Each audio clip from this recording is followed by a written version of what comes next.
ओम शांति। ओम शांति। ओम शांति। आज बाबा कह रहे मीठे बच्चे सदा खुशी में रहो तो याद की यात्रा सहज हो जाएगी। याद की यात्रा सहज कब होगी? जब हम खुशी में रहेंगे। और जब गम होता है तो कभी उसको याद करते हैं, कभी उसको याद करते हैं, परिस्थितियों को याद करते, यहाँ तक कि परिस्थितियों को याद करते करते हम बीती हुई गहराइयों में चले जाते हैं, दुख की गहराइयों में, कि उसने मेरे साथ ऐसा किया, उसने मेरे साथ ऐसा किया, और दुख की लहरों में लहराने लगते हैं। तो इसीलिए बाबा कहता सदा खुशी में रहो तो याद की यात्रा सहज हो जाएगी। याद से ही 21 जन्मों के लिए पुण्य आत्मा भी बन जाओगे। जितना हम याद करते हैं उतना हम अंदर से सतो प्रधान बनते चले जाते, एकदम साफ स्वच्छ हो जाते हैं। तो 21 जन्मों के लिए हम भरपूर हो जाते हैं। आज का प्रश्न है, तुम्हारे सबसे अच्छे सर्वेंट व गुलाम कौन है? सबसे अच्छे सर्वेंट व गुलाम कौन से हैं? उत्तर है नेचुरल कैलेमिटीज, वह साइंस का इन्वेंशन जिनसे सारे विश्व का किचड़ा साफ होता है। बाढ़ आता है कितना ज़्यादा साफ हो जाता है, भूकंप आता है कितना ज़्यादा सफाई हो जाता है। तो यह तुम्हारे सबसे अच्छे सर्वेंट हैं या गुलाम कहो, जो सफाई में मददगार बन जाते हैं। सारी प्रकृति तुम्हारे अधिकार में रहती है, सारी प्रकृति तुम्हारे अधिकार में रहती है। अभी जो भी सफाई करना वो कर रही है सफाई, लेकिन जब सफाई हो जाएगा उसके बाद सब प्रकृति भी एकदम शांत हो जाएगी। ओम शांति। मीठे मीठे रूहानी बच्चे क्या कर रहे हैं? रूहानी बच्चे क्या कर रहे हैं? युद्ध के मैदान में खड़े हैं ना। घड़ी घड़ी कोई ना कोई विघ्न आता है। खड़े तो नहीं हो तुम तो बैठे हो, बाबा की गोद में बैठे हैं ना। खड़े माना युद्ध करना, हमें तो युद्ध करना नहीं है। तो तुम तो बैठे हो ना। तुम्हारी सेना कितनी अच्छी है, कैसी अच्छी है? हमारी सेना बहुत अच्छी है। हमारी सेना क्या है? हमारा मन, बुद्धि, संस्कार, सारी कर्मेंद्रियाँ, ये जब वश में हो जाती है ना, सब कुछ बहुत अच्छे से चलने लगता है, राज्य भाग्य। तो इसको कहा जाता है रूहानी बाप की रूहानी सेना। बाबा कुछ करता है मेहनत? शिव बाबा वो तो वाइब्रेशन देता है केवल। सूर्य उगता है तो कुछ करता है? वो अपना रोशनी के साथ उगता है।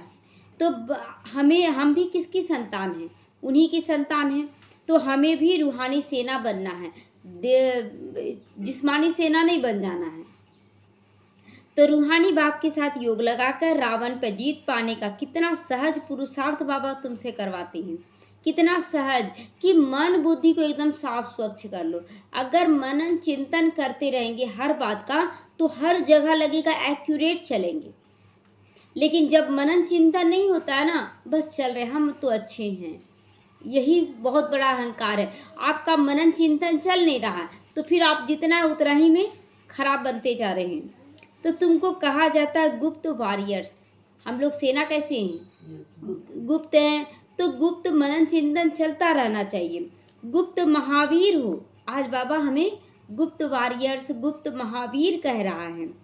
5 विकारों पर तुम विजय पाते हो, उससे भी पहले देह अभिमान पर विजय प्राप्त करना है। देह अभिमान पर, विकारों पे तो जीत पा रहे हैं लेकिन देह अभिमान घड़ी घड़ी आ जाता है। तो बाप विश्व पर जीत पाने का, वह विश्व में शांति स्थापन करने के लिए कितनी सहज युक्ति बताते। क्या युक्ति बताते हैं?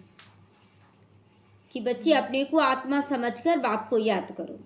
तुम बच्चों बगैर और कोई नहीं ये बात जानता कि हमें बाबा को याद भी कैसे कर रहे हैं। तो तुम विश्व में शांति का राज स्थापन कर रहे हो। वहाँ अशांति, दुख, रोग का नामो निशान नहीं होगा। यह पढ़ाई तुमको नई दुनिया का मालिक बना रही है। ये जो पढ़ाई है इसी से देखिए अभी तक मालिक बने हैं कि नहीं? पहले से कितना मालिक बने? बहुत हद तक बने हैं। तो वो कैसा लग रहा है? बहुत अच्छा लग रहा है। तो इसी तरह बाबा कहता अगर तुम संपूर्णता को प्राप्त कर लोगे तो सोचो कितना अच्छा लगेगा। लेकिन अभी नहीं है, इसीलिए दुख आ जा रहा है।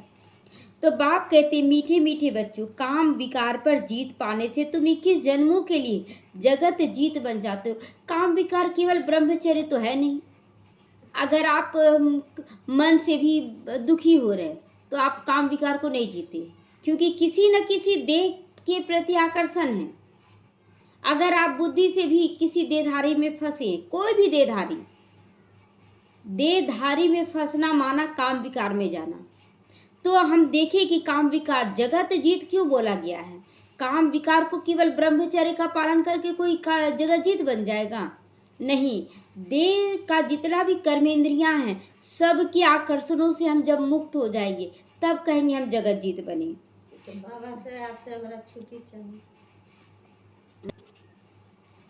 तो यह तो बहुत सहज है।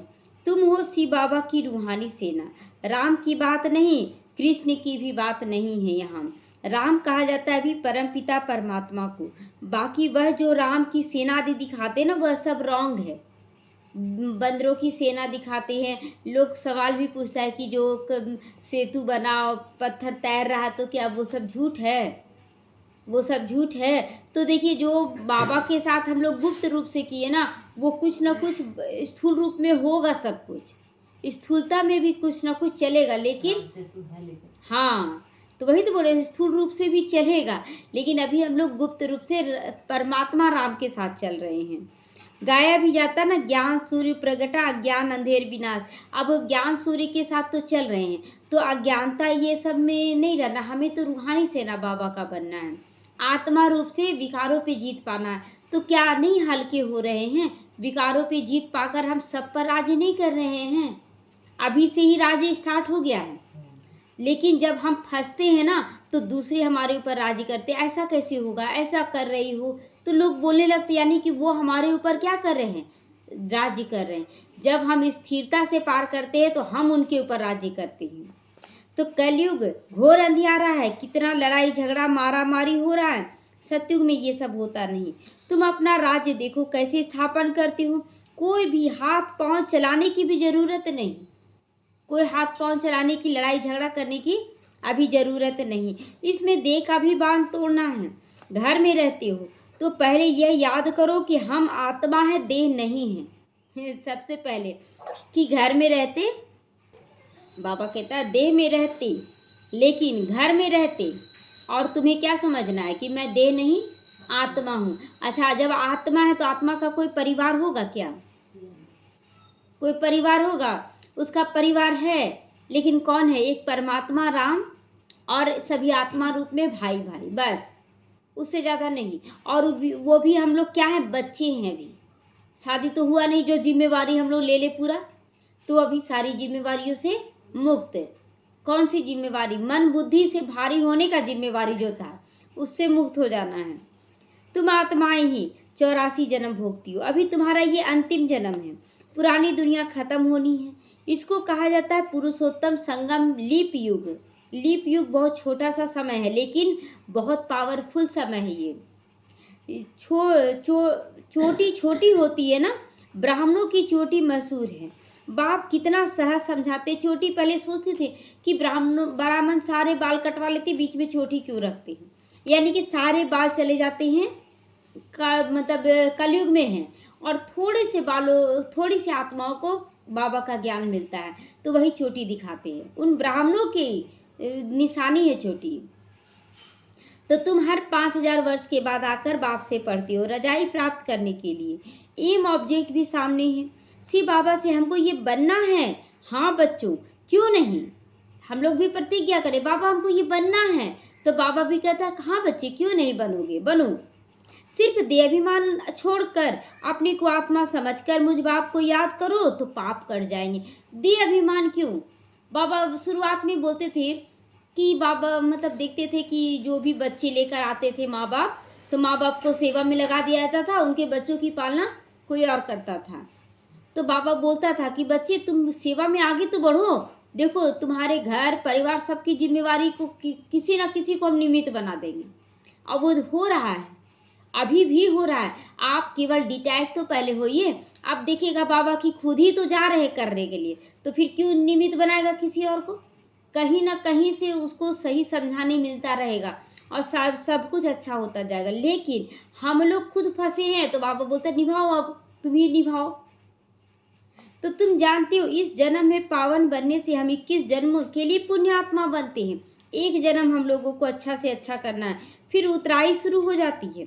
यह तो जानते हो हमारा ही 84 का चक्र है। सारी दुनिया तो नहीं आएगी, 84 के चक्र वाले और इस धर्म वाले ही आएंगे। 84 के चक्र वाले जो पूरे 84 जन्म लेते हैं या स्कूल में जो आए हैं सब आएंगे। सतयुग और त्रेता, अच्छा 2 बात तो यहाँ बोला, 84 का चक्र वाले आएंगे और इस धर्म वाले आएंगे, 2 बात है ना। 84 के चक्र वाले, 84 के चक्र वाले तो हम लोग सारे बच्चे तो नहीं है ना, 33 करोड़ तो नहीं है 84 के चक्र में ना, सभी 9 लाख ही मात्र 84 जन्म लेंगे। अब बाकी सारी आत्माएं 2, 4, 8 जन्म कम होता जाएगा, इसलिए बाबा दोनों चीज यूज किया, 84 के चक्र वाले और इस धर्म वाले आएंगे, है ना। तो सतयुग और त्रेता बाप की स्थापना करते हैं ना, तो जो आप कर रहे हैं, फिर द्वापर कलयुग रावण की स्थापना है। रावण का चित्र भी है ना, ऊपर में गधे का शीश दिखाते हैं, गधे का शीश मतलब जो मुकुट पहनता था ना रावण, उसके ऊपर गधे का बना रहता था। तो विकारी टट्टू बन जाते हैं ना बाबा क्या यूज कर रहा है ना, कि विकारी टट्टू बन जाते हैं।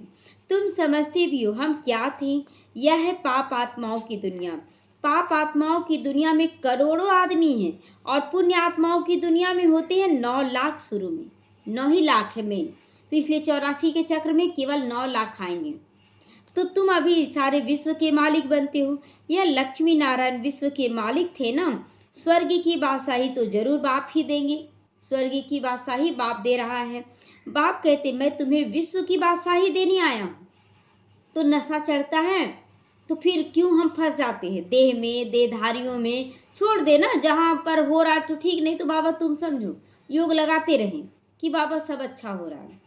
अब पावन जरूर बनना पड़े, सो भी यह अंतिम जन्म मृत्यु लोक का पवित्र बनो, मृत्यु लोक का पवित्र बनो। पहले सतयुग में तो बाद में जाओगे, पहले तुमको मृत्यु लोक में रहकर पवित्र बनकर दिखाना है।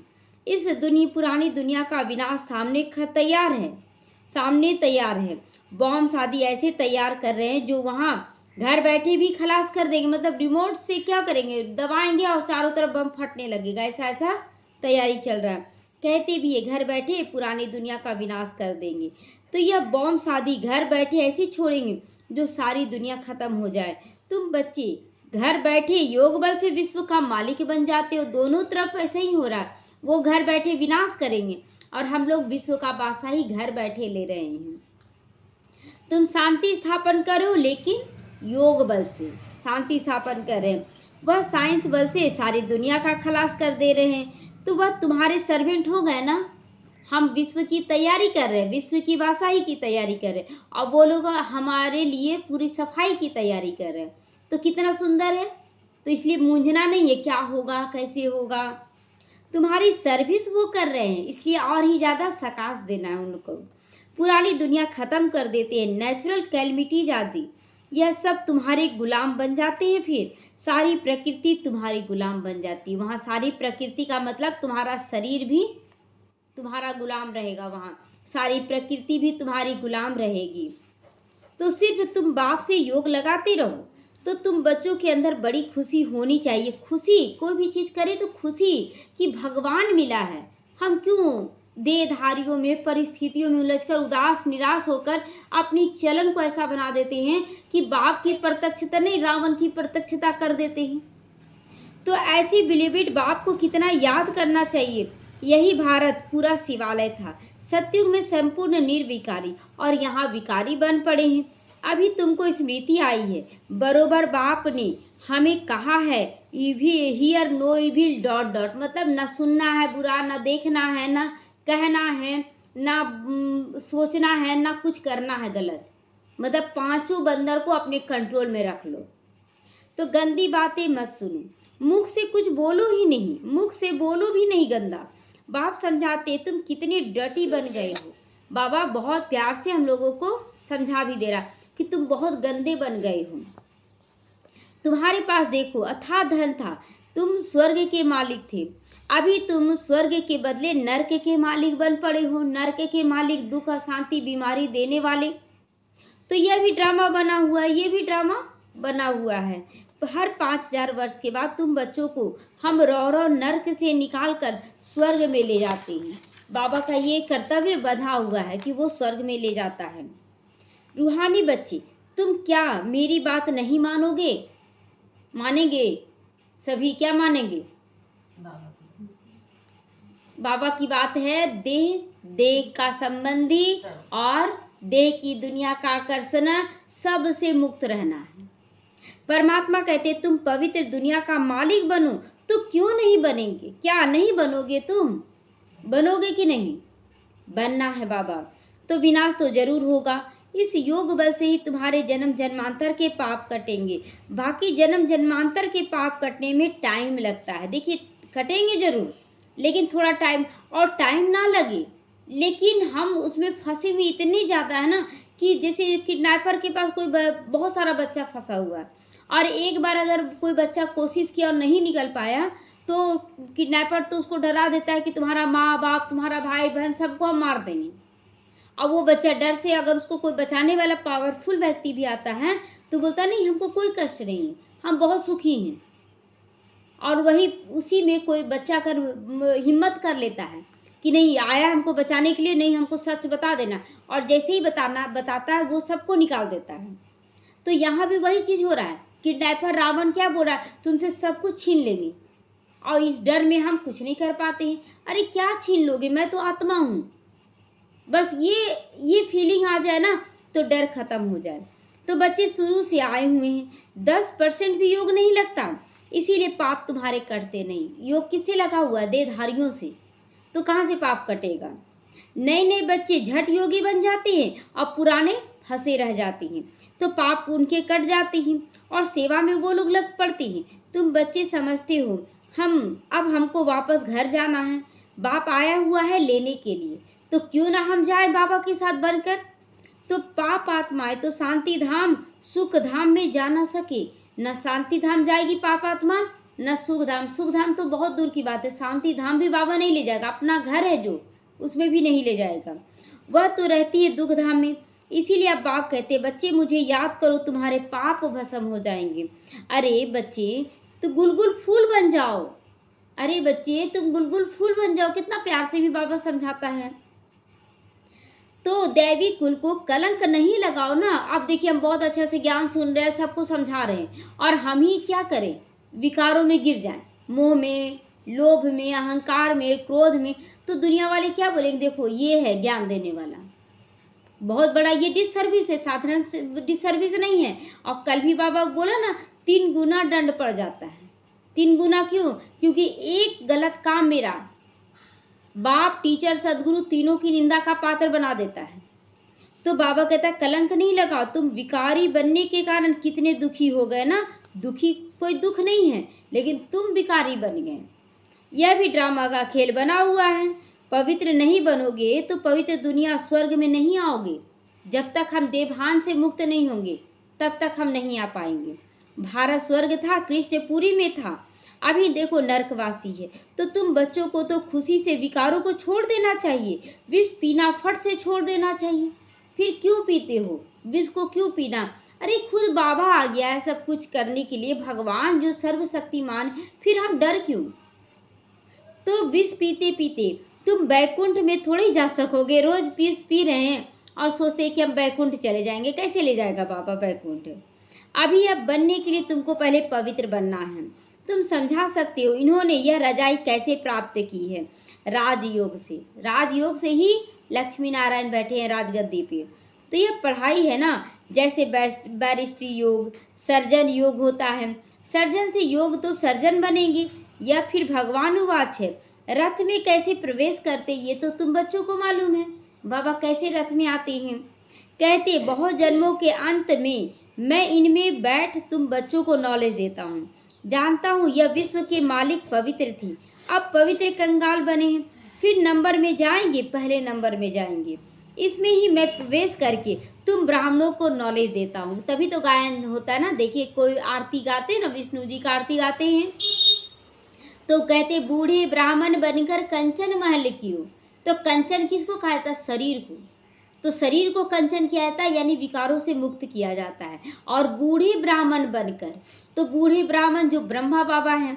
तो ये सारा गायन पूजन देखिए सब कुछ आया है, लेकिन हम लोग समझे नहीं। गा रहे हैं विष्णु का और बोलते बूढ़े ब्राह्मण बन को, जबकि विष्णु जी तो बूढ़े हैं नहीं। तो ये नॉलेज है तुम बच्चों को हम देते हैं। बेहद का बाप कहते बच्चे पवित्र बनो, तुम सदा सुखी बनोगे। सतयुग है अमर लोक, द्वापर कलयुग है मृत्यु लोक। कितना अच्छी रीति से बाबा बच्चों को समझा देते हैं, फिर भी बच्चे बाहर जाते हैं तो फिर देवभान में आ जाते हैं। तो यहाँ देही अभिमानी बनते, फिर देह अभिमान में आकर माया से हार खा लेते हैं। माया की एक ही तोप ऐसी लगती है जो एकदम गटर में गिर पड़ते हैं। माया की तोप क्या है? परिस्थिति। और एक परिस्थिति आता तो लगता है जैसे गटर में गिर गया है।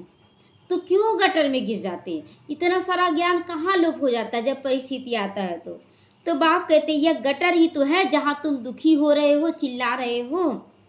तो यह कोई सुख थोड़े ही है। स्वर्ग में क्या, स्वर्ग तो क्या, फिर वहाँ तो बहुत सुख होता है, यहाँ का कोई सुख अच्छा नहीं है। इन देवताओं की रहनी करनी देखो कैसी है, नाम ही है वो स्वर्ग। तुमको स्वर्ग का मालिक बनाते हैं, केवल स्वर्ग में नहीं ले जा रहा बाबा, स्वर्ग का मालिक बना दे रहा है बाबा हमें। तो फिर भी कहते हैं हम विष जरूर पिएंगे, और फिर भी बच्चे क्या बोलते हैं? हम विष जरूर पिएंगे। तो काम क्रोध लोभ मोह अहंकार का विष पीते रहते हैं, ज्ञान सुन रहे फिर जाते हैं और विष पीने लग जाती हैं। तो स्वर्ग में नहीं आ सकोगे, क्लियर कर दे रहा बाबा कि ऐसे बच्चे स्वर्ग में नहीं आ सकते हैं। सजा फिर बहुत खाएंगे, और फिर क्या क्यों कैसे क्यों लगाते रहो तुम क्वेश्चन को। बाबा फिर कुछ निकल का जो शाम का था चला, तो बाबा क्या बोला कि फिर मैं धर्मराज बन जाऊंगा और खूब डंडे बरसाऊंगा, फिर तुम्हारी कुछ नहीं सुनूंगा। कल बोला बाबा। तो तुम बच्चों की माया से युद्ध है, देह अभिमान में आकर बहुत छी काम कर लेते हो, समझते हैं हमको कोई देखता थोड़े ही हैं। बहुत ऐसे बच्चे हैं सब कुछ कर रहे हैं, रोना पीटना गुस्सा करना लोभ अहंकार सब कुछ कर रहे हैं, और फिर सोचते हैं कि कोई हमको देख थोड़ी रहा है। क्रोध लोभ तो प्राइवेट नहीं होता है ना, क्रोध लोभ तो एकदम प्राइवेट नहीं होता है। काम में प्राइवेसी चलती है, गुप्त चलता है। काला मुंह कर देते हैं, काला मुंह करते करते तुम गोरे से सांवरे बन गए तो सारी दुनिया तुम्हारी पिछाड़ी में काली बन गई, और आप कहते हो कि दुनिया खराब है, तुम्हारे पीछे पीछे दुनिया खराब हुई है। ऐसी पतित दुनिया को अब बदलना जरूर है। बाप कहते तुमको शर्म नहीं आती? एक जन्म के लिए तो पवित्र नहीं बनते हो, एक जन्म के लिए भी पवित्र नहीं बनते बाप की आज्ञा पर। भगवानुवाच काम महाशत्रु है। वास्तव में तुम स्वर्गवासी थे तो बड़े धनवान थे, बात मत पूछो वहाँ की भरपूरता की, बहुत धनवान थे। बच्चे कहते बाबा हमारे शहर चलो, क्या कांटों के जंगल में बंदरों को देखने चलूं? बाबा बोलता है बाबा चलो मेरे घर में, मेरे शहर में। तो बाबा कहता क्या कांटों के जंगल में बंदरों को, मतलब जो बंदर जो बच्चे विकारी बन गए क्या उनको देखने चलेगा बाबा? जैसे माउंट आबू में आता था ना, तो वहाँ से बोलता था चलो हमारे शहर में देखो क्या हालत है। तो तुम बच्चों को ड्रामा अनुसार सर्विस करनी है, तुमको सर्विस करनी, हमको नहीं। गाया जाता फादर सोज सन, फादर सोज सन। तो बाप बच्चों को प्रत्यक्ष करता है, तो बच्चों को बाप को प्रत्यक्ष करना अपने चलन से, बच्चों को ही जाकर सबका कल्याण करना है। बाप बच्चों को समझाते या भूलो मत हम युद्ध के मैदान में हैं, तो विघ्न तो आएगा। तुम्हारी युद्ध है 5 विकारों से, यह ज्ञान मार्ग बहुत बिल्कुल अलग है। बाप कहते मैं तुमको स्वर्ग का मालिक बनाता हूँ 21 जन्मों के लिए, फिर तुमको नरकवासी कौन बनाता है? तो रावण बना देता है। फर्क देखो कितना हो गया, कहाँ तुम देवी देवता के रूप में राज्य करते थे और कहाँ तुम दास दासी से बदतर जिंदगी जीने लगे, मतलब रहते हुए भी सुख नहीं था। जन्म जन्मांतर तुमने भक्ति मार्ग में गुरु किए, मिला कुछ भी नहीं। इतना सारा गुरु लोग कर रहा है लेकिन फिर भी आज दुखी हो रहा है। इनको कहा जाता है सतगुरु, बाबा को कहा जाता है सतगुरु। सिख लोग कहते हैं ना सतगुरु अकाल मूरत, जिसको काल खा नहीं सकता। यहाँ तो जो गुरु करते वही मर जाते हैं, शरीर छोड़ देते हैं, तो उनको कभी काल खाता ही नहीं। वह सतगुरु तो कालों का काल महाकाल है।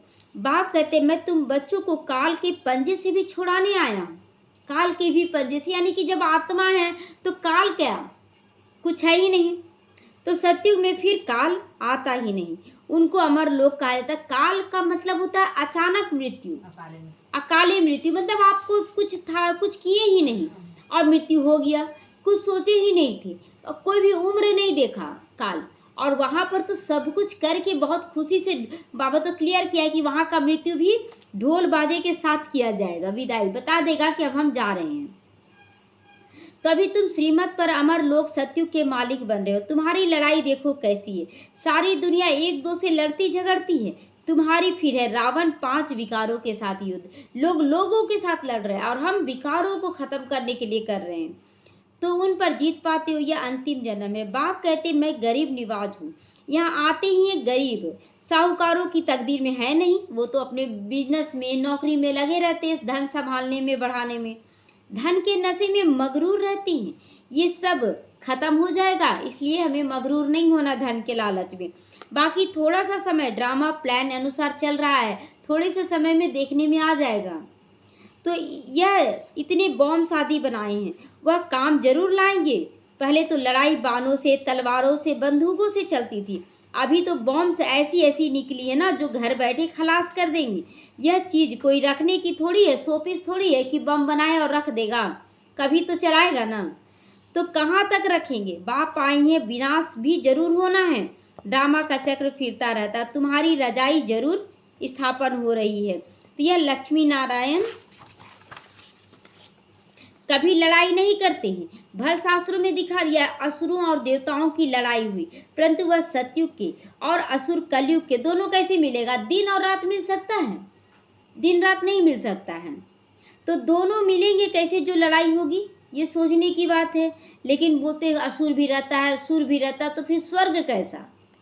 तो अभी तुम समझते हो हम 5 विकारों से युद्ध करें, इन पर जीत पाकर संपूर्ण निर्विकारी बनकर निर्विकारी दुनिया के मालिक बन जाएंगे। उठते बैठते बाप को याद करना है, दैवी गुण धारण करना है। ये बना बनाया ड्रामा है, ड्रामा बना हुआ है, बस हमें एक्यूरेट चलना। बाबा हमें देखता है, बता दिया सब कुछ, बस एक्यूरेट चलते रहना है। कोई कोई के नसीब में ही नहीं है। बाबा क्यों बोलता है ऐसा, ये कोई श्राप नहीं। जैसे कोई बोलता है ना आप ऐसा नहीं कर रहे हैं, तो ये कोई श्राप नहीं है, ये सावधानी दिया जा रहा है। तो बाबा कहता कोई कोई की इतना समझाने के बाद भी अकल नहीं आता, तो बाबा बोलता कोई के नसीब में ही नहीं होगा।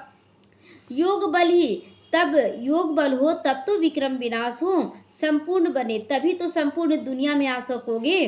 तो बाप भी शंख ध्वनि करते रहते हैं। उन्होंने फिर भक्ति मार्ग में शंख और तुतारी आदि बैठकर बजाते हैं। लोग शंख बजाते, उसे क्या हो रहा है। यहाँ तो ज्ञान का शंख बजा रहा है बाबा। तो बाप तो इस मुख द्वारा समझाते हैं। यह पढ़ाई है राजयोग की, बहुत सहज पढ़ाई है, बिल्कुल सहज। ये तो हम लोगों को भी अब एहसास हो रहा है। पहले जो था कितना लगता था कि कड़ा कड़ा हिसाब किताब, अब लगता नहीं है कि इतना बड़ा परिस्थिति है। लेकिन हम लोग क्या किए, सोच सोच के बड़ा बना देते हैं। तो बाप को याद करो और रजाई को याद करो, बेहद के बाप को पहचानो और रजाई लो। इस दुनिया को भूल जाओ, तुम बेहद के सन्यासी हो। जानते हो पुरानी दुनिया सारी खत्म होनी है। इन लक्ष्मी नारायण के राज्य में सिर्फ भारत ही था।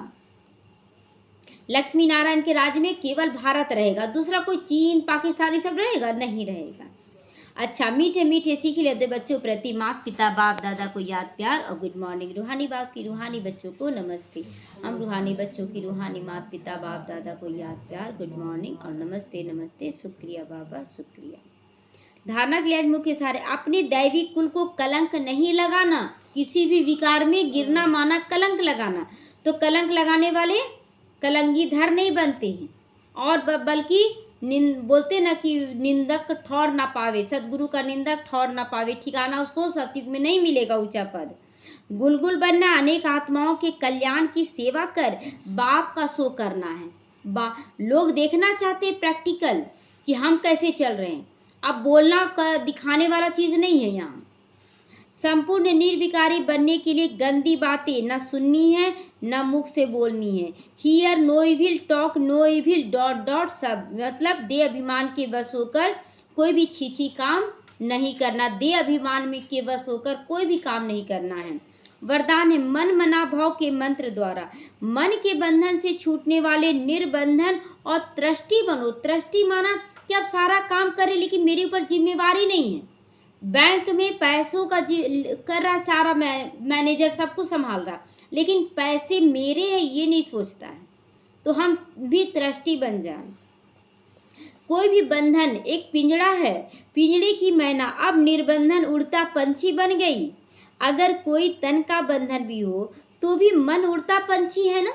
ठीक है, अगर हम तन का मतलब बंधन में हैं कि बाबा जवाब भी दे रहा है कि जैसे कोई कारण हो गया, परिवार वाले आपको कुछ काम दे दिए या तो आप नहीं निकल पा रहे, लेकिन मन तो उड़ रहा ना, मन से योग लगाए कि हम वहाँ पहुँच गए, बाबा बहुत अच्छे से सब कुछ कर रहे हैं। क्योंकि मन मनाभाव होने से मन के बंधन छूट जाते हैं, प्रवृत्ति को संभालने का भी बंधन नहीं रह जाता। प्रवृत्ति मतलब गृहस्थी को, वो भी संभालने का बंधन समाप्त हो जाता है। घड़ी घड़ी बाबा देखिएगा उड़ा देगा अचानक, तो बहुत अच्छे से बंधन मुक्त कर रहा है, उधर भी निभ रहा है, इधर भी हो रहा है। तो दृष्टि होकर संभालने वाले सदा निर्बंधन रहते हैं। गृहस्थी माना बोझ उठाते रहते हैं और भारी होते हैं, फिर पूछते बाबा क्यों क्यों क्यों। तो बोझ वाला कभी उड़ नहीं सकता है। बोझ वाला कभी उड़ेगा? थोड़ा सा भी बोझ लगा दीजिए ना गुब्बारा में, उड़ेगा? नहीं उड़ता है। तो लेकिन दृष्टि जो है तो निर्बंधन है, तो उसकी उड़ती कला से सेकंड में स्वीट होम पहुंच सकते हैं। सेकंड में वो स्वीट होम का मतलब होता है कि वो बिल्कुल अंदर से बाहर से एकदम शांत अनुभव करेंगे, आनंद अनुभव करेंगे। स्लोगन है उदासी को अपनी दासी बना दो। दासी का मतलब क्या होता है? उदासी को दासी बनाना क्या होता है? मतलब उदासी आपका चेहरे में, आपके बोल में, आपके कर्मों में नहीं दिखना चाहिए। अगर आप दिखा रहे हैं यानी कि आप उसका गुलाम हैं। तो आप कितना भी अंदर में युद्ध चल रहा है, लेकिन आपका चेहरे में नहीं दिखना चाहिए वो उदासी, आपके बोल में उदासी नहीं दिखना चाहिए, आपके कर्मों में नहीं। तब कहेंगे कि उदासी को हम दासी बना लिए। तो दासी बना लो तो उसे चेहरे पे आने न दो, चेहरे पे आने न दो। एकदम सदा खिलता हुआ चेहरा रहे, सदा निश्चिंत चेहरा रहे, तब कहेंगे कि आप विजयी आत्मा हैं। ओम शांति।